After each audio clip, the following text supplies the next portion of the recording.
Sebelum menyaksikan video ini, pastikan bosku jangan lupa subscribe. Karena subscribe itu gratis plus bonus tonton video terbaru setiap harinya. Jangan lupa ya. Nah, Pilpres di sini memang sangat sulit diprediksi ya.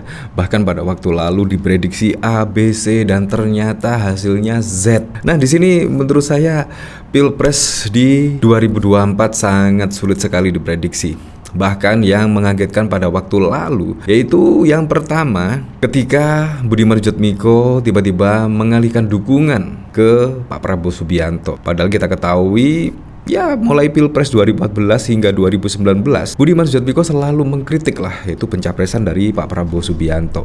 Dan bahkan yang mengejutkan lagi yaitu tiba-tiba PKB mendukung pencapresan Anies, alias di situ Anies Baswedan menunjuk Caimin sebagai cawapres dan akhirnya di situ PKS dan PKB yang menurut saya sangat tidak mungkin disatukan, tetapi di sini bisa bersatu dan sama-sama mendukung Anies Baswedan dan Caimin pada Pilpres 2024 mendatang. Bayangkan di sini merupakan kejutan-kejutan yang sangat bikin terkejut. Wah, dan yang kali ini mendekati pendaftaran di KPU ini juga masih terjadi hingga saat ini, yaitu sungguh kejutan yang luar biasa semenjak MK yaitu memutuskan usia minimum capres dan cawapres 40 tahun kecuali pernah menjadi kepala negara atau pejabat negara. Di situ bisa dikondisikan lah usia di bawah 40 tahun bisa mendaftar sebagai capres dan cawapres. Nah, di sini yaitu Gibran akan menjadi wakil dari Pak Prabowo Subianto. Bahkan isu tersebut juga sudah santer beredar di media sosial. Entah seharusnya kan di sini menjadi kejutan ya, tetapi di sini sudah tidak menjadi kejutan lagi apabila besok yaitu Gibran menjadi cawapres dari Pak Prabowo Subianto.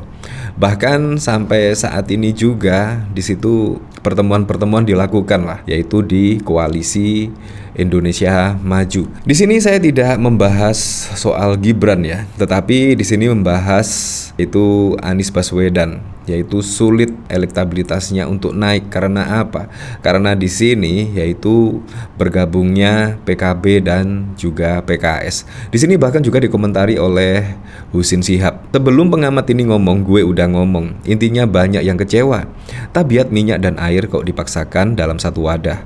Pengamat, elektabilitas Anies anjlok karena tembok pemisah Nahdliyin dan juga PKS. Nah, dari sini saya penasaran ya, kira-kira seperti apa sih beritanya di sini? Yaitu elektabilitas Anies anjlok karena tembok pemisah Nahdliyin dan PKS. Saya masih ingat betul pada waktu lalu ketika yaitu Anies memutuskan untuk mengambil Caimin sebagai cawapres. Dan sesudah dideklarasikan itu bahkan hasil survei di situ justru menurun. Jadi di sini nama Caimin yaitu sebagai cawapres pendamping Anies Baswedan di sini tidak bisa mendongkrak elektabilitas dari Anies Baswedan sendiri. Dan bahkan juga Nasdem yang sudah mendeklarasikan Anies yang kepengennya sih mau mendapatkan efek ekor jas dari deklarasi Anies Baswedan sebagai presiden, tetapi sampai hari ini juga tidak terdongkrak yaitu elektabilitas dari Nasdem sendiri. Nah, di sini dari Republika, pengamat politik dari Citra Institute menyoroti penurunan elektabilitas capres Anies Baswedan seusai dideklarasikan berpasangan dengan Muhaimin Iskandar. Menurut dia, hal itu terjadi karena warga Nahdlatul Ulama yang selama ini merupakan basis pemilih PKB enggan mendukung Anies Baswedan. Afriza menjelaskan Anies adalah sosok yang identik dengan Partai Keadilan Sejahtera PKS sejak pemilihan gubernur DKI Jakarta 2017. Masalahnya, kaum Nahdliyin selama ini kerap berseberangan dengan PKS. Salah satu pemicunya adalah sikap pemilih PKS yang kerap memperdebatkan konsep Islam Nusantara yang diusung oleh NU. Ada pemisah yang tebal sekali antara NU dengan PKS, ibarat tembok pemisah yang sangat sulit untuk dirubuhkan, kata Efrisa ketika dihubungi Republika dari Jakarta pada 3 Oktober yang lalu. Menurut dia, kaum Nahdliyin tentu kecewa langkah politik Muhaimin yang memilih berpasangan dengan Anies. Alhasil, kaum Nahdliyin akan lebih memilih mendukung kandidat capres ataupun cawapres lain yang juga merupakan dari NU.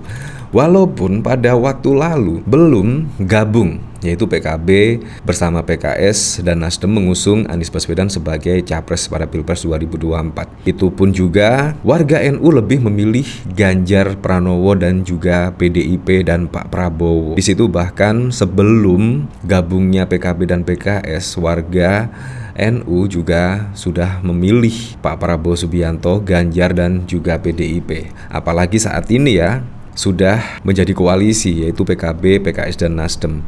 Menurut saya di situ banyak yang kecewa, yaitu dengan gabungnya PKB mendukung Anies dan bergabung bersama koalisi dari PKS.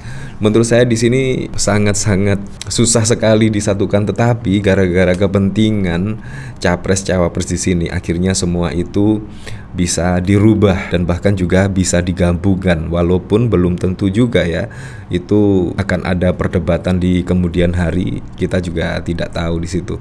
Nah, di sini juga yaitu survei ungkap alasan elektabilitas Anies turun usai gandeng Caimin. Di sini pada 3 Oktober 2023 yang lalu, survei LSI mengungkap alasan turunnya elektabilitas bakal capres Anies usai mendeklarasikan diri bersama Muhaimin alias Caimin. Direktur LSI Denny J.A. mengatakan penurunan elektabilitas Anies tersebut diakibatkan oleh 2 faktor.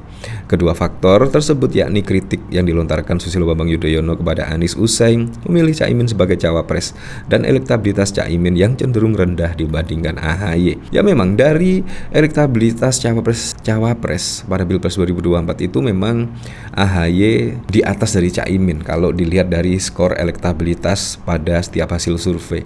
Tetapi ya apa boleh buat, di sini Anies sudah mendeklarasikan Caimin dan bahkan saat ini juga sudah mendaftarkan di KPU, dan hari ini terlihat yaitu Anies dan Caimin bahkan juga sudah tes kesehatan untuk pendaftaran Pilpres 2024. Nah, dari sini saya penasaran, kira-kira komentar-komentar dari para netizen seperti apa sih? Minyak dan air bisa bersatu jika dikasih sabun. Intinya ya kayak gitu. Habis itu dibuang ke pencucian piring. Maka untuk menutupi kekecewaannya datanglah Ganjar Mahfud. Dengan Pak Mahfud jadi cawapres maka warga Jatim akan bahagia ya. Di sini menurut saya pilihannya yang tepat adalah Ganjar dan Pak Mahfud MD. Di sini bahkan pada waktu lalu ada tokoh dari Madura yang dulu mendukung Anies Baswedan, saat ini beralih mendukung Ganjar dan Pak Mahfud. Coba terangkan dengan legal standing.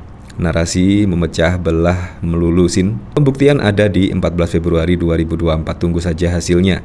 Legal standing aja nggak ngerti kok jadi pengamat. Otak urus saja capres musim yang suka. Ya seperti itulah. Jadi memang kita harus buktikanlah pada Pilpres 2024 mendatang pada 14 Februari siapa yang akan terpilih menjadi presiden untuk periode 2024 hingga 2029. Apalagi juga saat ini dari Pak Prabowo Subianto masih otak-atik ya cawapres yang akan diusungnya pada Pilpres 2024, terlihat kegalauan di situ. Apa kemungkinan masih nunggu ya putusan MK yaitu usia maksimal capres 70 tahun, dan bahkan pada waktu lalu juga ada meme ya di situ. Usia capres di atas 70 tahun kecuali sudah pernah nyapres berkali-kali. Bahkan ada meme seperti itu. Kemungkinan itu nyindir dari Gibran putusan MK yang kemarin ya. Walaupun itulah untuk Pilpres 2024 mendatang semoga saja berjalan dengan lancar, berjalan dengan aman, dan yang paling penting adalah berjalan dengan jujur dan juga adil.